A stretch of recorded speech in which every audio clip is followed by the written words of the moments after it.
Paramashivoham. Om Nityananda Paramashivoham. Om Nityananda Paramashivoham. Om Nityananda Paramashivoham. Om Nityananda Paramashivoham.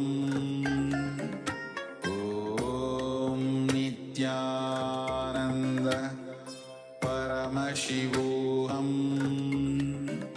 Om Nityananda Paramashivoham.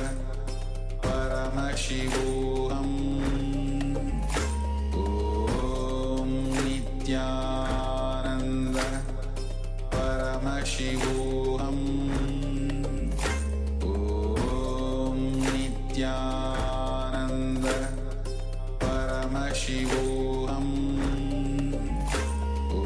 Om Nityananda Paramashivoham. Om Nityananda Paramashivoham. Om Nityananda Paramashivoham. Om Nityananda Paramashivoham.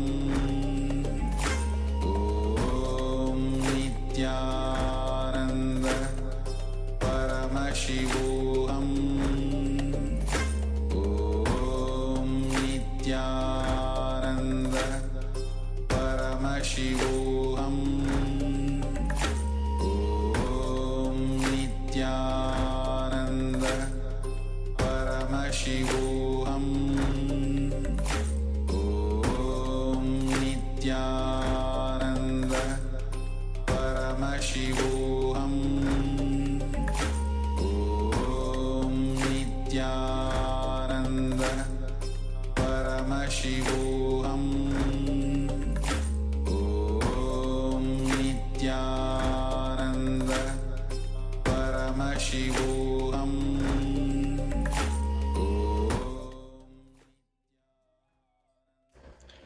Yes, you can relax now. Now let us take a second measurement of the object.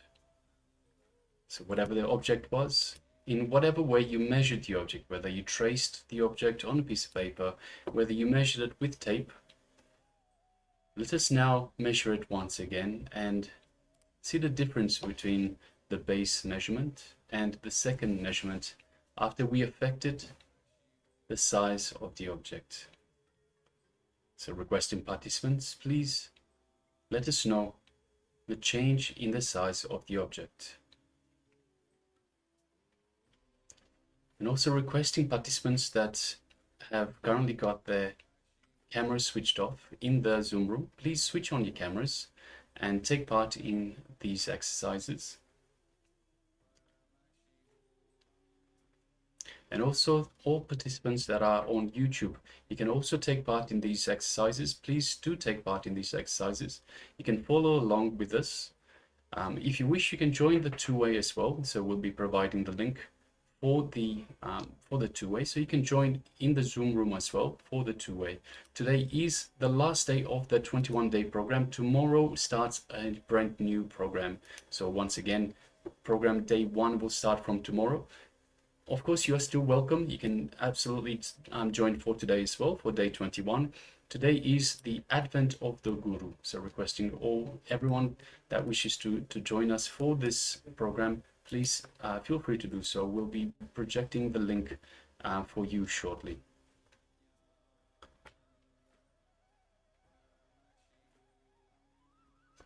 So right now, requesting participants in the Zoom room and on YouTube, if you've taken part in this power manifestation of affecting the size of the object, please let us know. Yes.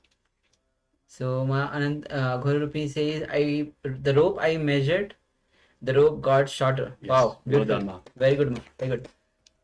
Yes, And well done, Ma. thank you for sharing, Ma. And can I show the rope which actually you measured? So we'll have the. Oh, wow, Yes. great. Thank you, Ma. Thank you, Ma. And all of you, yes, thank you. And other participants also, they can share if you have taken part in this power manifestation. Then we'll be moving to the next segment. So, Ma, I just would like to congratulate you. You are doing very well in terms of power manifestation. You are displaying quite a few different powers of Paramashivoham, different powers of the third eye. So, thank you very much and congratulations. Well done, Ma. Yes. Okay. So let's move on to the next segment, and that is going to be on lion and cub story. And this is one of the favorite Swamiji story that Swamiji shares, and how cub who actually thought, or was, because it was born with the ships, he thought he was a ship, and when he came in the presence of the lion, he came to realize that he's actually a cub. Yes, this story is also found in the Living Enlightenment book. So this is Swamiji's book, Living Enlightenment. I know some of you have already got the Living Enlightenment. It is from this Living Enlightenment book, the Lion and Cub story. Definitely one of our favorites. So yes, requesting all participants, please come to the space of listening and let's get comfortable. Sit comfortably, but have your head, neck and spine in a straight line. And let us hear from the Supreme Pontiff of Hinduism on the Lion and Cub story in relation to the Guru-disciple relationship. After a few years, again he starts thinking, he starts analyzing what is going on. I am just living the same life, eating, moving around, and just normal life. I feel something seriously is missing. I am missing something.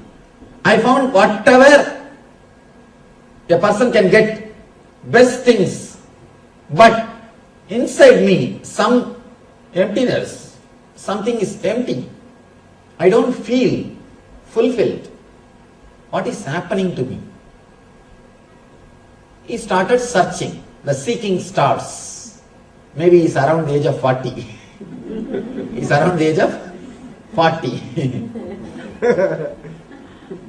Then suddenly one day, lion attacks the sheep again, attacks the flock again. When the lion attacked the flock, all the sheep ran away. This lion sheep, neither lion nor sheep, the lion sheep, it neither felt like running away, nor it had the courage to stand and face. Because the guy who is trying to attack, he looks so graceful. Something is different. He has never seen a being or a beast like this. So slowly, somehow, unconsciously, this lion sheep feels attracted towards lion. Because of that attraction, neither he ran away, nor he had the courage to stand, because he thinks he is a sheep. So he slowly walks, looking at the lion, he walks. He is walking behind, but looking at the lion. His face is towards the lion, but he is slowly walking. Lion straight away comes near him and catches him. This fellow starts blurting, "Oh, leave me, don't kill me, don't kill me." Lion says, "Fool, I have not come to kill you. You are a lion. Why are you shouting? Why are you blurting? Why are you thinking that I am going to kill you? You are a lion." He said, "Lion." Then the sheep lion started thinking that this lion is trying to cheat and take him to the forest. So he got frightened. No, leave me. Don't tell me all these things. Leave me. Lion said, "Fool, you are a lion. Why don't you understand?" He said, No, I am sheep. And somehow he escaped and ran away. Even though he escaped and ran away, he is not able to forget the lion. He is not able to forget the lion. After 1 week, again he started feeling like meeting the lion. 1 week that fear will be there. Once you have the first experience, there will be little fear after the first experience. And after a week, the fear slowly subsided. This guy started thinking again, I think I should meet that lion once more. One part of the mind is saying, no, I am afraid, he may kill me. The other part of being is saying, no, it was a bliss, such a bliss, so beautiful, so graceful. I think we should meet him. Please be very clear. Unless you have enlightenment within yourself, you will not feel attracted towards an enlightened person. If you feel attached, if you feel connected, if you feel that you are in tune with an enlightened person, be very clear, you have enlightenment within you already. If you don't have that already within you, you will not even feel connected.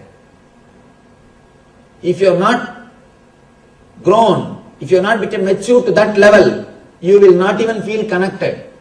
So there are millions of people in this city. Why only few hundred are sitting here? And not only that, there are thousands of people who have come and gone. Why only few hundred are sitting regularly? The moment you feel attracted towards this teaching, be very clear, the enlightenment which is in you has started expressing, started opening. That's the reason. The lion sheep or sheep lion feels or remembers the lion. Then it thinks, I think I should go and see the lion. But how to see? You don't know. Lion never sends flyer. Here I am doing program. You can meet me there. How to see? But he waits. This sheep lion always comes near the forest. He comes to the boundary of the forest, the boundary of the meadow and the forest. He waits there every day. Can I catch the glimpse of the lion? After 2-3 months, again once more the lion appears. But the moment this sheep lion sees the lion, again he is caught in the fear. He is waiting more than 3-4 months to see the lion, but the moment he saw him, again the fear came up. This time the lion came near and asked, how are you? The sheep lion said, he started blurting again. I said, no, I'm. He is not able to answer, but he is not running away. Earlier he ran away, this time he is not running away, but he is not able to answer. The lion said, don't worry, if you are afraid, I will go away. I am not going to kill you because you are a lion. I won't eat you. I can't eat you. So I won't kill you. And I have no use because of you. I have no use because of you. There is no need for me to be here if you are afraid. If you are not afraid, I will stay here and spend few minutes with you. Otherwise I am going. When the lion started walking back, the sheep lion shouted, no, please be here, please be here. Please spend few minutes with me. Then the sheep lion says, don't come very close, you can stand little distance, but talk. I want to spend some time with you, but not very close, at some distance. Please be there, at 10 feet distance. And I will stand here, but please spend some time with me. The sheep lion, neither he is able to forget the lion, nor he wants to go near. This is the next phase. Neither he is able to live near, nor he wants to escape. So around 15 feet distance, he stands and talks. But again and again, the lion is saying, you are lion, fool, you are thinking you are a sheep. and you are living with the other, your friends, they are not your friends, they are not your life, this is not the way you are supposed to live. This guy starts thinking. Slowly the doubt, maybe this lion is trying to take me inside the forest and eat. That doubt has disappeared. Now the sheep lion understood. Lion is not saying all these things because lion has got some benefit. No, lion has no benefit because of me. It has no benefit by me. I have nothing to offer to him. And he is not going to have any benefit from me. Only when that confidence comes, only when that happens in disciple's mind, he starts trusting the words of the master. That is why in the Vedic system, spiritual knowledge is always free. We believed spiritual knowledge is free unless you understand, no way I am going to contribute to the master. No way master is missing me. I am not going to add anything to him which he is not having. Only when you understand that, you will start trusting his words. The trust between the master and disciple will happen only when disciple understands, I have nothing to add in his being. He has got enough of everything. He is overflowing. He is sharing because he is overflowing. He is not giving anything to take something from me. He is just overflowing. It is his very being. You can never teach just through verbal language. All communication happens more than 90% only through body language. You can never learn through verbal language. It is always body language which teaches. I have seen people, how many video discourses they may see, DVDs they may see, but they don't understand unless they come and sit in front. When they come and sit in front, one discourse is enough to transform them. If they sit and watch the TV, the DVD, the recorded discourses, how many they may watch, but never the transformation happens. Transformation never happens. For transformation, the direct touch is necessary. Master is the person who can give the direct touch, who can radiate the presence, who can teach through body language. It is not even teaching, it's like awakening. He just awakens you by his presence, by his space. He creates such a wonderful space in which automatically you are awakened. Beautiful story from Vivekananda, a great enlightened master. Let me narrate that story. That will give you an idea how master awakens the disciple just by his presence.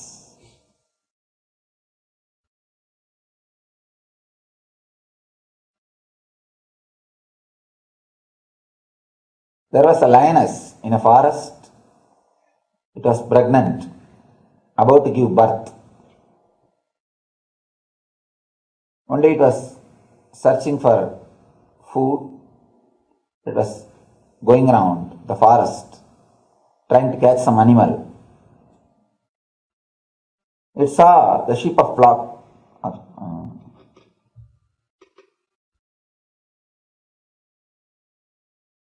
and jumped when it was trying to attack. It just gave birth to a lion and died there itself because jumping is too much. It was not able to manage or maintain. Gave birth to a lion and died. The cub was left orphan. Nobody was there to attend. These goats, they somehow felt very friendly with this cub and they took this cub. Cub started growing with these goats. It started drinking the goat's milk and started eating the grass, almost living like a goat. And actually, one more thing, the way in which you are brought up, that is the way you will have an idea about yourself. And don't think we are human beings just by birth. You walk with two legs because you are taught and you are brought up in that way. Otherwise, naturally, we will be still animals. This cub was brought up just among the goats, and it really felt it is a goat. It used to eat the grass and drink the goat's milk and play with the goats, live like a goat and create sound just like a goat. After a few years, one day, one lion was again attacking that same group, and it saw a cub along with the goats, and it just attacked that cub, brought the cub out of the group. Cub started shouting, leave me, don't kill me, don't kill me. Lion said, don't worry, I won't kill you, you are not a goat. Cub said, don't tell me all these things. Don't kill me, don't kill me. Just give me that assurance that you will not kill me. Lion said, don't worry, I will not kill you. It just left. The cub ran and his cub escaped and ran. Next day again, lion attacked the same group. Again it attacked the same cub and brought it out. Again the cub started shouting, crying, oh, don't kill me, don't kill me, leave me. Lion said, don't you understand? I am not catching you to kill you. Understand, you are not a goat, you are a lion. Again the cub started crying, no, I am lion, I am goat only. Don't kill me. Anyhow, lion tried its best to convince the cub. Cub is not ready to get convinced. Lion left the cub. All right, go. Third day, slowly the cub started feeling somehow connected with the lion. It started remembering the lion again and again. Why should he catch me? Twice he caught me, he could have killed me. He's not killing, or he's not ready to eat me. Why he should again and again catch me? And again he's advising me I am a lion. Why should you do that? He started contemplating on the lion. Something of that lion, some quality of that lion started attracting him. In the heart, without his knowledge, unconsciously, he started contemplating on the lion. Third day, when the flock crossed that area, the cub stood and watched whether the lion is coming or not. Fourth day, the cub started waiting in that same area to have a glimpse of lion. Now lion appeared again, came near the cub. This time it doesn't have to catch the cub. Cub just stood. Cub started trusting the lion. Just stood. Lion said, how are you? How you are doing? After a few words, lion called the cub. Why don't you come and spend some time with me? The moment cub heard this word, got frightened. You can see and spend few minutes, but he is not courageous enough to go with the lion. Again the cub escaped.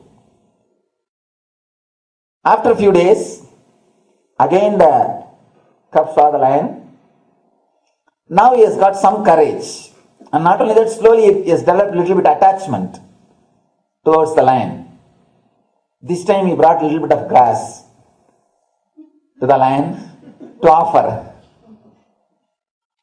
Sir, why don't you eat this? Lion also has to act as if it is a goat. It has to show to the cub that he is not somebody superior, he is not somebody away, he is not somebody different. So he acted as if he is eating the grass. Now slowly the cub has started trusting the lion. Now lion started acting. Instead of telling the cub that you are the lion started acting as if it is goat. So that the trust can happen between the cub and lion. Slowly, cub started trusting the lion. One day cub was ready to go with lion to the nearby river, a picnic.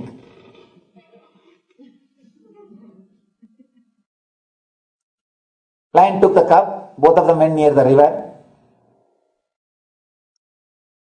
When they were standing near the water, suddenly lion grabbed the face of the cub, head of the cub, neck, and said, look at the river.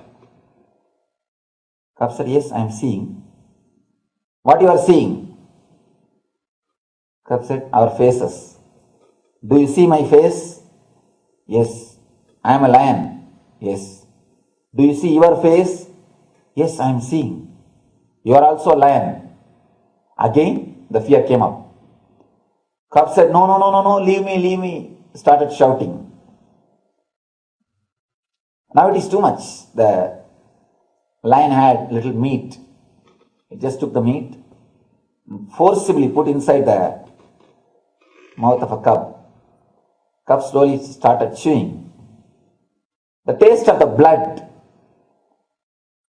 And the cub started tasting the blood.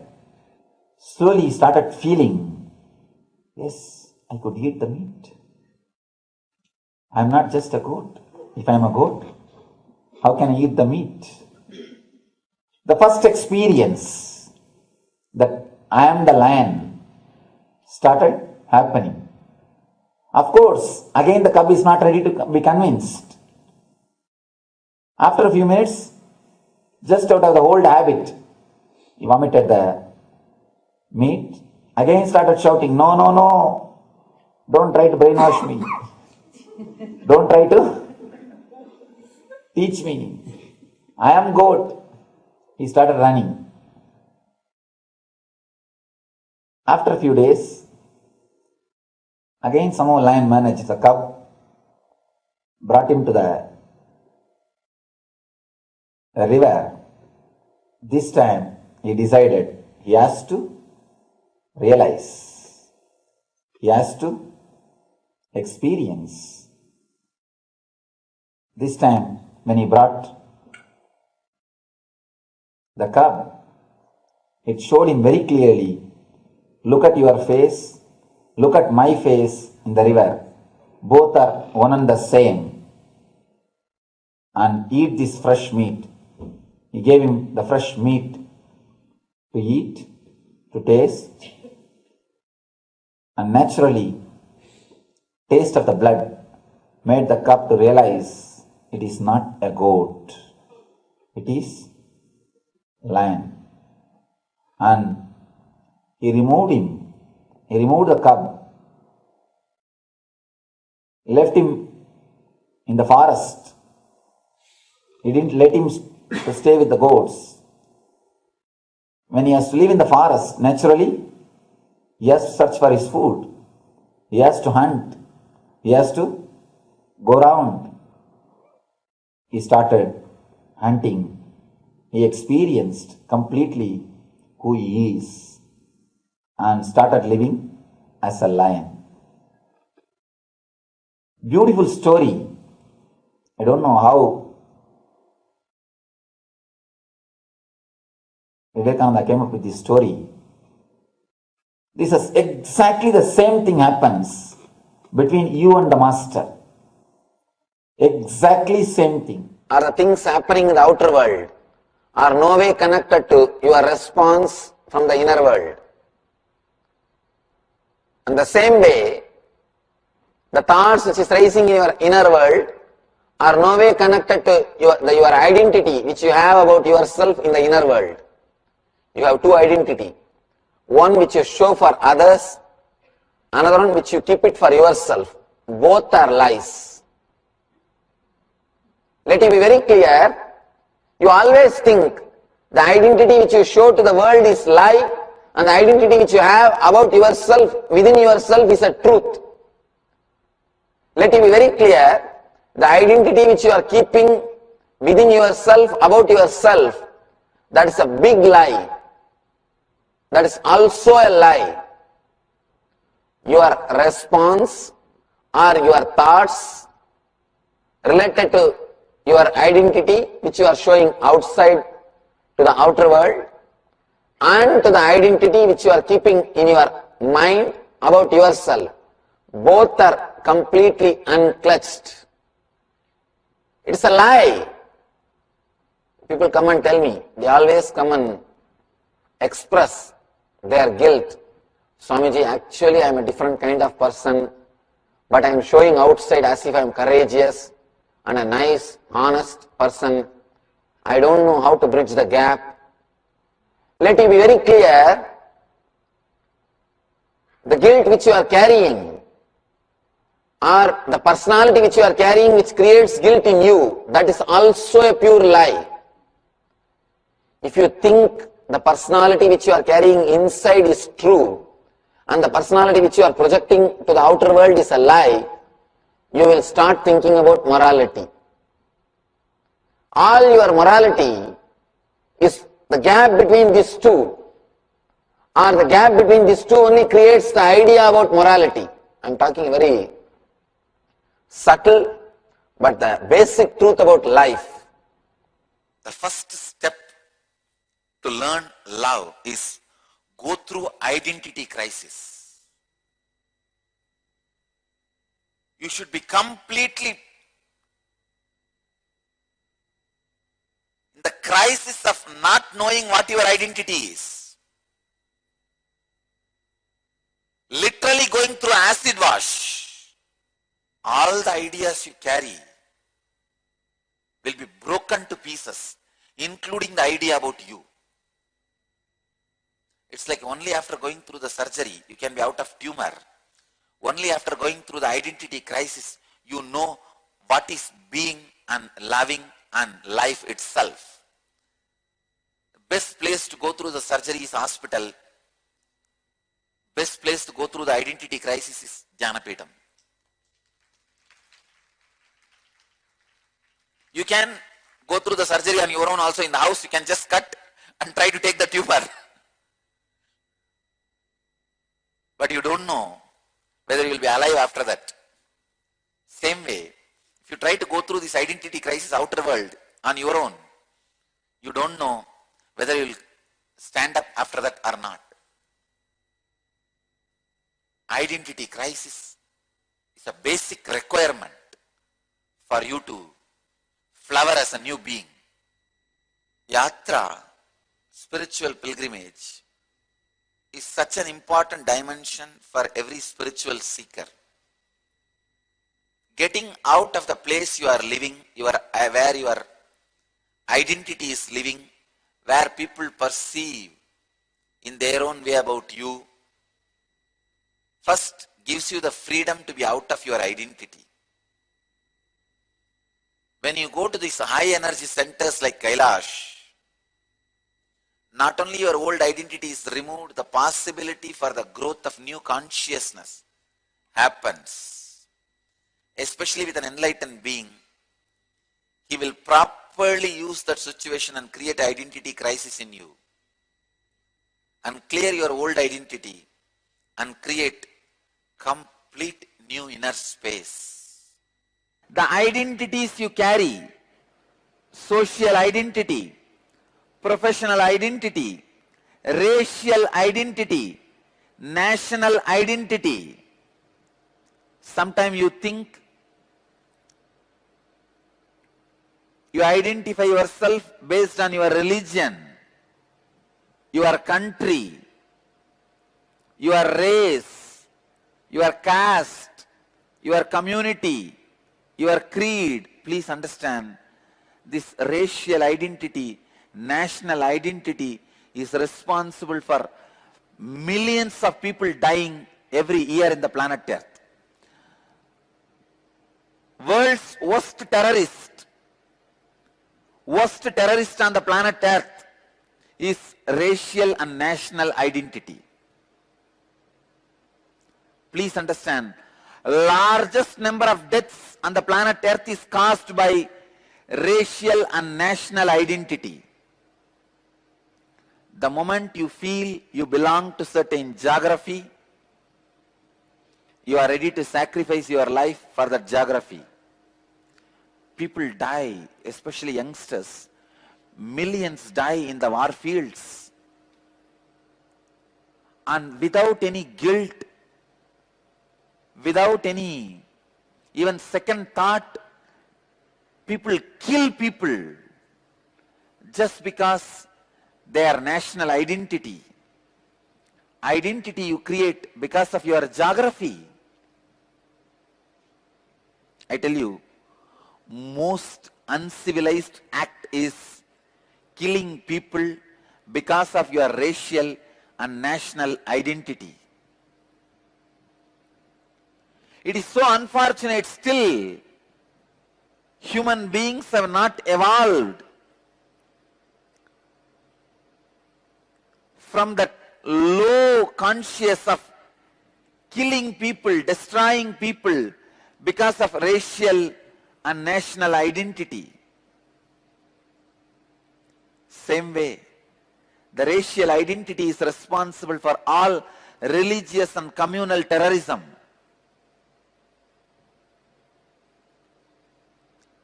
Unclutch from social, professional, racial, national identities, you will see so much of peace, joy,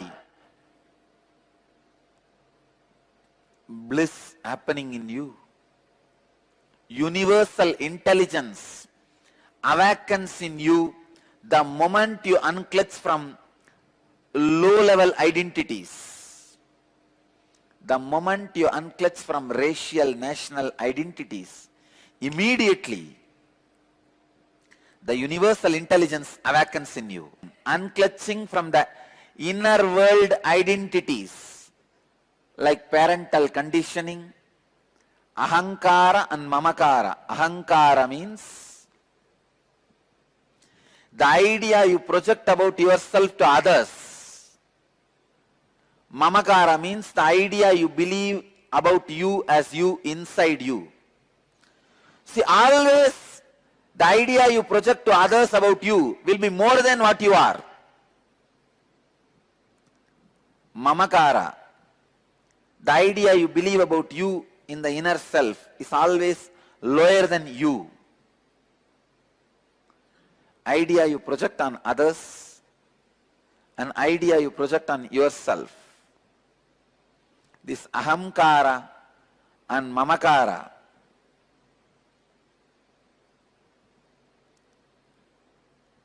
your whole life is nothing but the fight between the ahankara and mamakara. Means the identity you project in the outer world and the identity you believe as you in the inner world.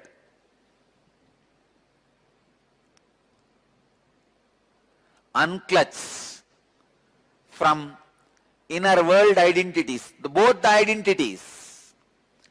Unclutch from the identity you project to the outer world, unclutch from the identity you believe as you in the inner world. Swamiji, can you please elaborate on what a seeker undergoes during an identity crisis? He undergoes everything other than clarity. Anything negative above the sky and below the sky and under the earth, he goes through. How does one react to such a crisis? Usually, you react in a very foolish way. See, when you get disease, that is the time you need to have more trust and closeness to your doctor, obedience to your doctor.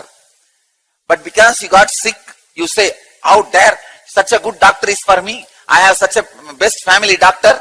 Still I have fallen sick. I don't trust him. I will not go to him. I will dump him. I will curse him. You escape from him. You don't trust him. You doubt him and you just completely move away from him. What will happen? Death. That is what usually people do when they have identity crisis. They say, what is the use of this great master incarnation in my life? All my life I was with him, I served him, I am his disciple, still he is not helping. You create your own theories, theologies and interpretations for my words. Suddenly, from your eyes, all my grace disappears. Till yesterday, what a grace, what a power, what an energy. Suddenly you say, he's not a handsome guy. And who wants to see him?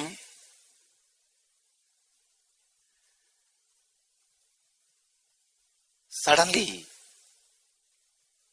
everything looks like a pain. And even if he helps, who knows whether I will be able to retain that help and stay in that state itself. Your foolishness does everything, all asanas, Sirasasana, Chakrasana, Surya Namaskar, everything your foolishness does, other than finding solution. When you have identity crisis, that is the time you need to have more trust on the master. You need to be more close to him. You need to be available to him. You need to do what he says. It is unfortunate how much ever you tell human beings, only during the identity crisis, they get bumped out of this whole enlightenment machinery. Master's mission is enlightenment machine. But when you go through the identity crisis, you get bumped out. It's like the car assembly line, just before engine being put, the car gets bumped out. What is the use? Just before the engine's installation, the car gets bumped out. Maybe it can be used as a bullock cart, not as a car. If a car gets bumped out in the assembly line before the engine being fixed, the only reason it can be used is, only way it can be used is as a bullock cart, not as a car. Many times, only when you go through the identity crisis,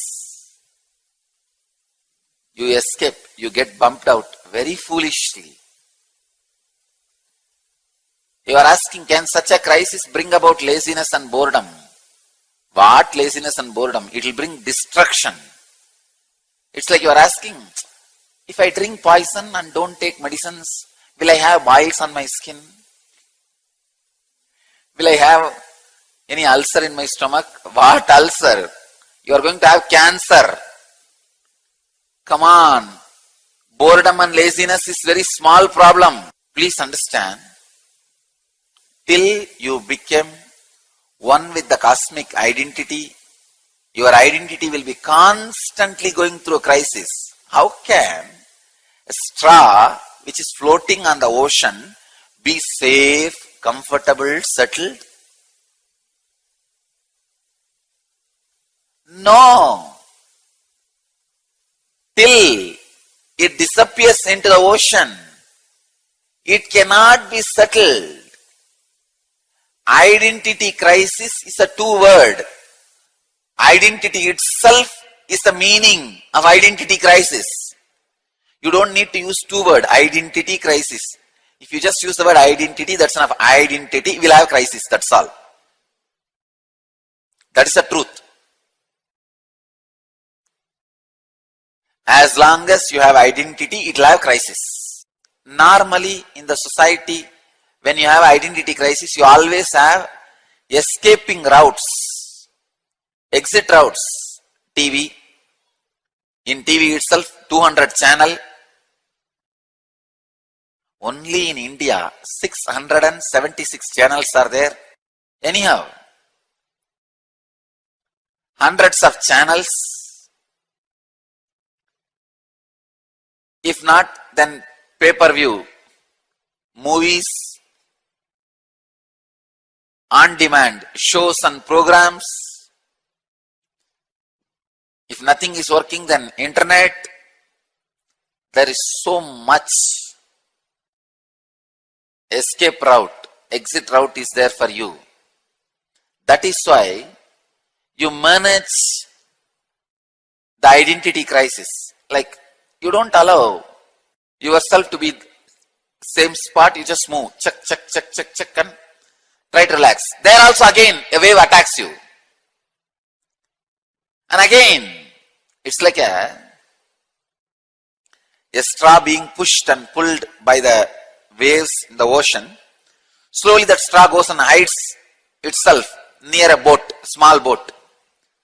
So for 5 minutes, no waves attacks the straw. But after a few minutes, the boat moves.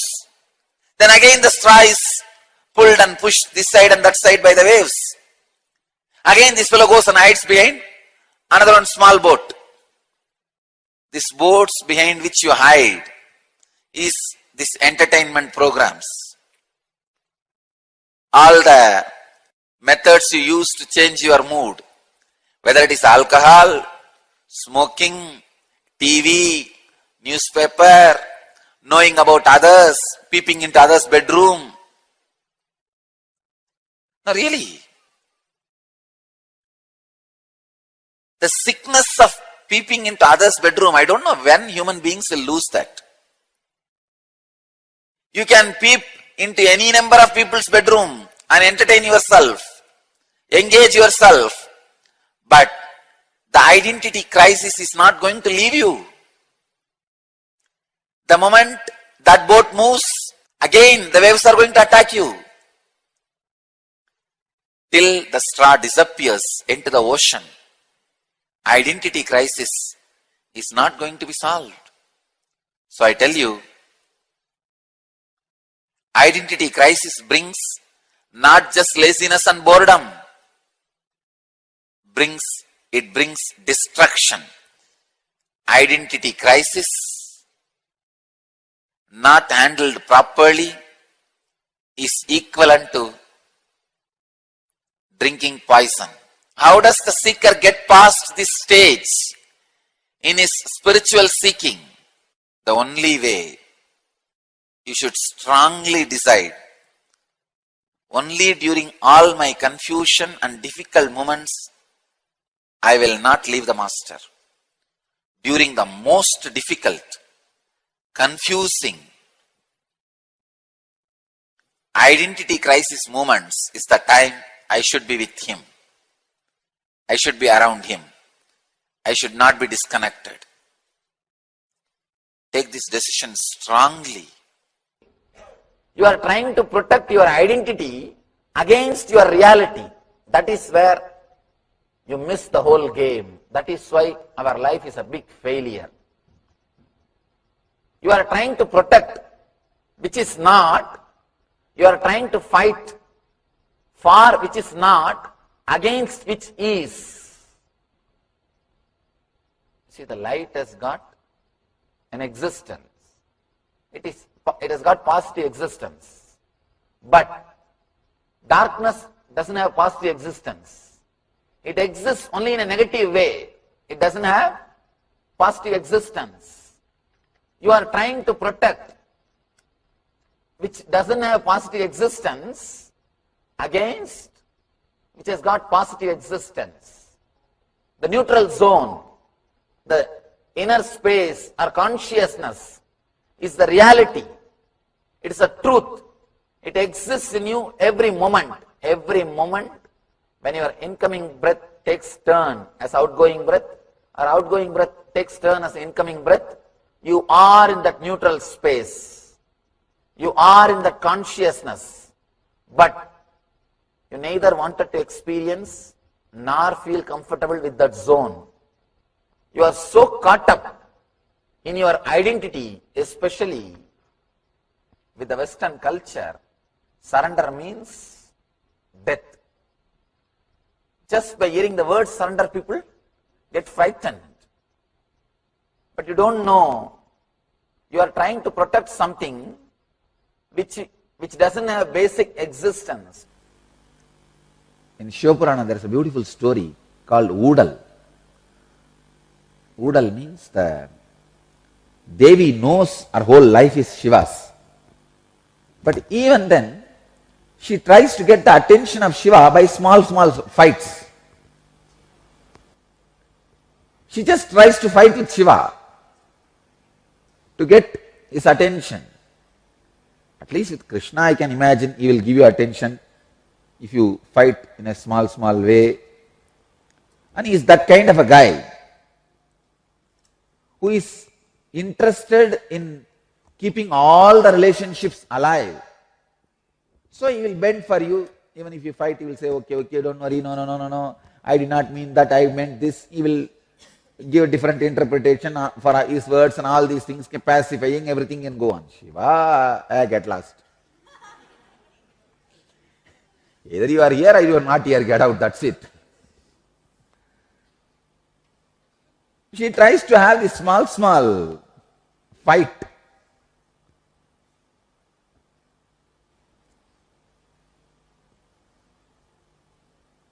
I can describe exactly the same way I felt my individual identity has already realized it lost its base. It can no more claim any insecurity arguments it presents in front of me for any of my actions. It cannot present any argument about greed or fear to me and justify its independent existence. Please understand, your individual consciousness, what do you think as you? It gives all types of justification for its individual existence. If you remove all those justifications, it loses its base and simply dissolves into the cosmos. My individual identity has already realized it has no argument to justify its independent existence. So the basic connection has happened, but still it wants to get little. It's like you know you have to do this work, but you just want to get attention from Swamiji. Can you tell me how to do? This all will work with Krishna, not with Shiva. He just says, get out and get lost. Either you do it on your own or nothing can be done. I tell you, if you want the further purification of your biomemory, these great clicks to settle down in you, the only way is leaving it. Actually, Krishna gives a solid truth and experience in Sankhya Yoga itself. After this, it took at least few hours for Arjuna to completely get convinced and start fighting. I can say the Sankhya Yoga is like a first experience. If Krishna kept quiet, in half an hour Arjuna would have burnt all his biomemory and stood up and fought. After the Sankhya Yoga, Krishna need not speak at all.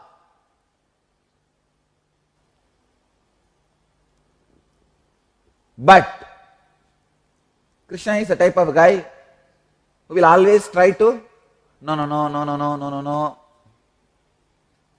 That is why He is attending all the attention need questions of Arjuna. I tell you honestly, after Sankhya Yoga, this second chapter, nothing to speak.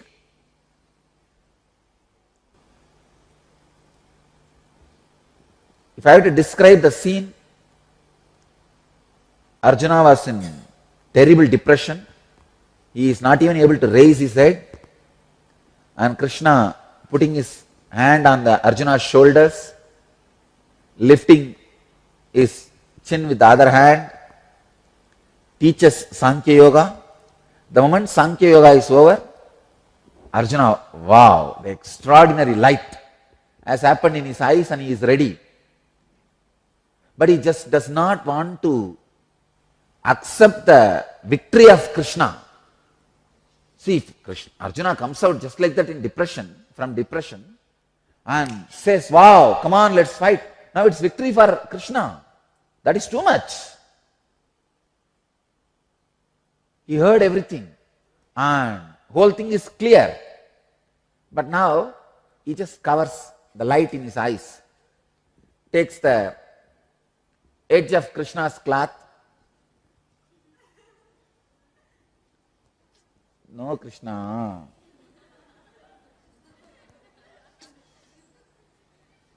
Whatever you are saying seems right. But you are telling something about bhakti now. What is that? When you spoke about yoga, you said yogi is the best guy. And you say, do bhakti to me. What is all about this? Fool, here we are talking about fight.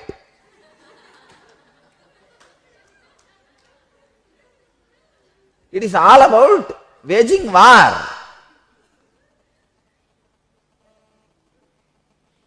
After the Sankhya Yoga, it is all about the melted golden part of you. Means it's like you have your individual identity standing with 100 logic away from the cosmic truth, and almost 80 logic has lost its base and you have fallen into the cosmic truth. But that remaining 20 legs, it can't help you to stand, but it can help you to fight.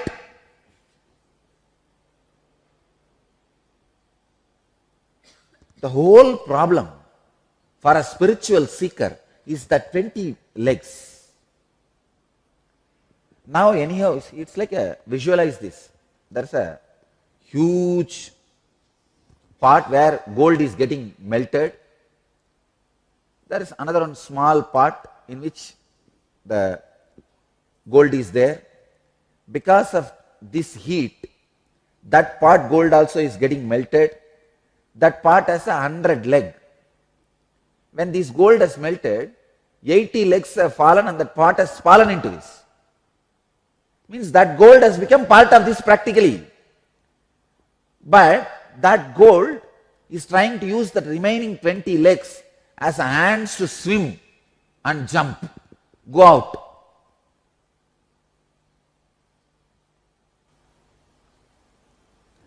This 20% is the real suffering. But I can tell you from my experience that 20% has its own sweetness also. It's like love fights.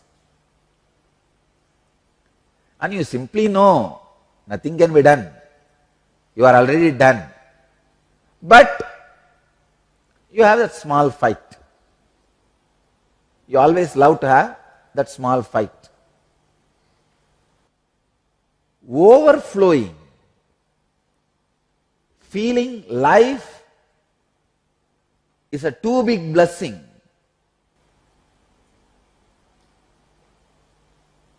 Is what Krishna is trying to make Arjuna understand. See, I tell you one more thing.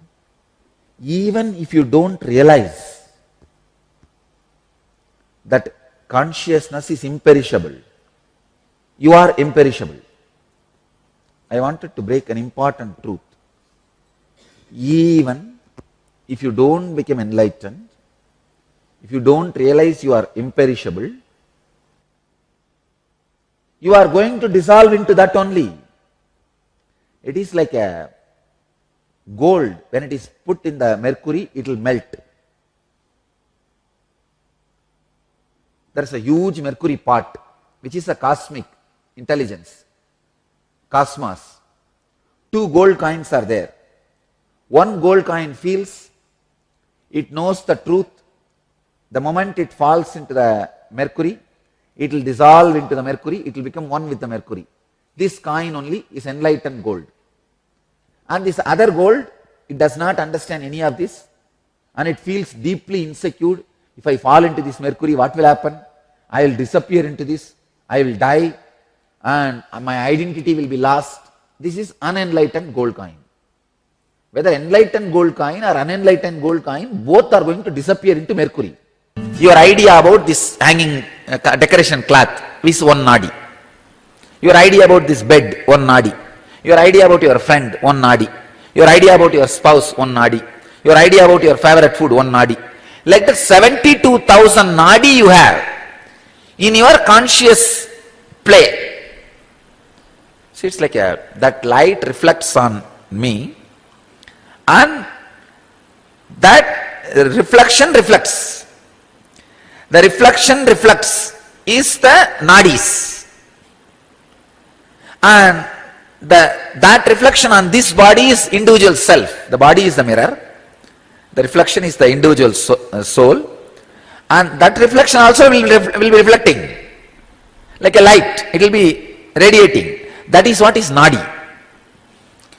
Some nadis are spent in your attachment, some nadis are spent in your detachment, some nadis are spent in your fear. That's what is engrams. That is engrams. Too many nadis, if they are entertained outside, then naturally more suffering, whether to live or to leave. Even while living, more suffering, or to leave, more suffering. But at least if 10,000 nadi is centered, yes. See, this is what, just a simple example. This is superconscious. This light is superconsciousness. Sun. This is the body. And here is a reflection of that light. You are able to see that light reflection? Not. Now, okay? See, this is what is depression. This is the expression.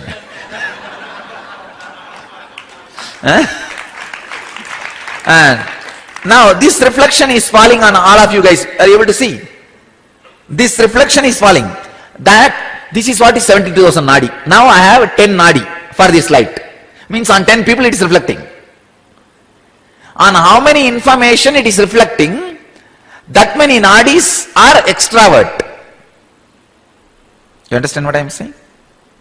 See, now this reflection, this is body, this individual soul, that is cosmos, the superconsciousness. This reflection is falling on 10 people now. So this reflection, individual souls, 10 nadi is extravert. Means caught. In the 10, he may like 2, he may hate 2, he may be detached about 2. So the more nadis are functioning towards outside, more suffering for living or leaving. More nadis are looking at the source. For example, now I am turning. See, now he is enlightened. Now he is dead. Understand? Now he is dead. This is what is death. This is enlightenment. This is worldly life. And this is depression. Means little deflected. Depression. That's all. Whole life is this much only. See, now there's a reflection. That reflection may be reflecting here for 2 centimeter by 2 centimeter. In the 2 by 2, when it goes out only 70,000 error. In the 2 by 2, I keep it in such a way, 1 by 1 reflects on you, 1 by 1 reflects on itself, to the source. That is what I call, even if 10,000 nadi get centered on the source of from who is seeing, from where it is reflecting. That is choiceless awareness. That's all is required, nothing else.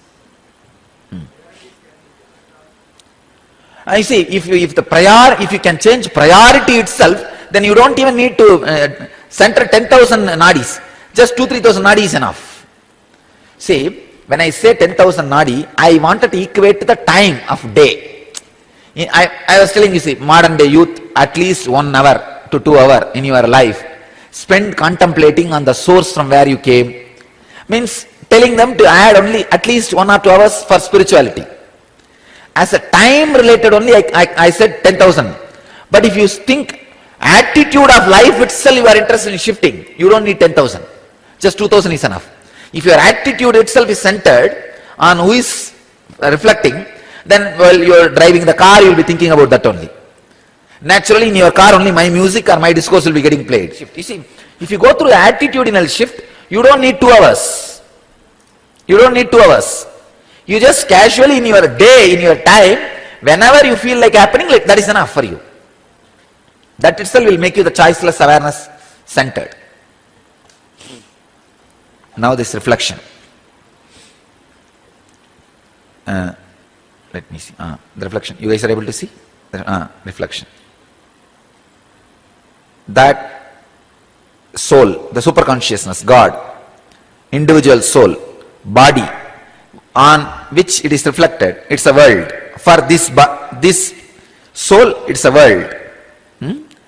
And sometime that reflection is such, the world and the reflection of God, both is seen in this. That is what is Guru. I don't know whether you are able to catch.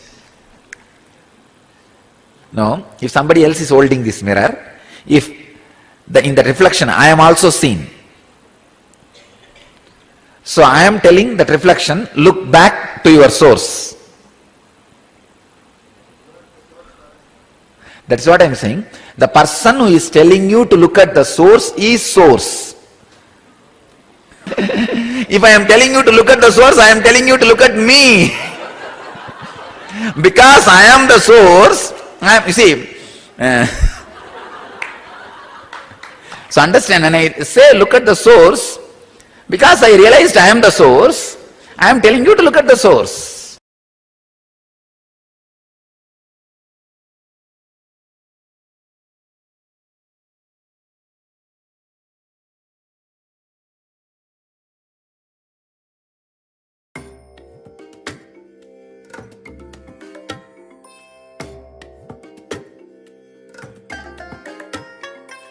I bless you all. Let you all open all your 3 eyes and manifest the powers of Mahasadashiva. Om Nityananda Paramashivoham. Om Nityananda Paramashivoham. Om Nityananda Paramashivoham. Om Nityananda Paramashivoham.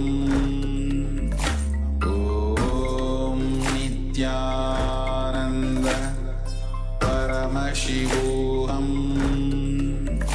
Om Nityananda Paramashivoham.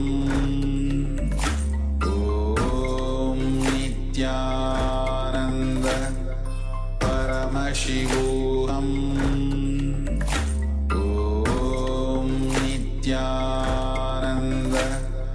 Paramashivoham.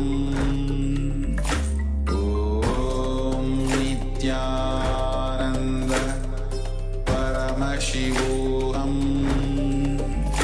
Om Nityananda Paramashivoham. Om Nityananda Paramashivoham. Om Nityananda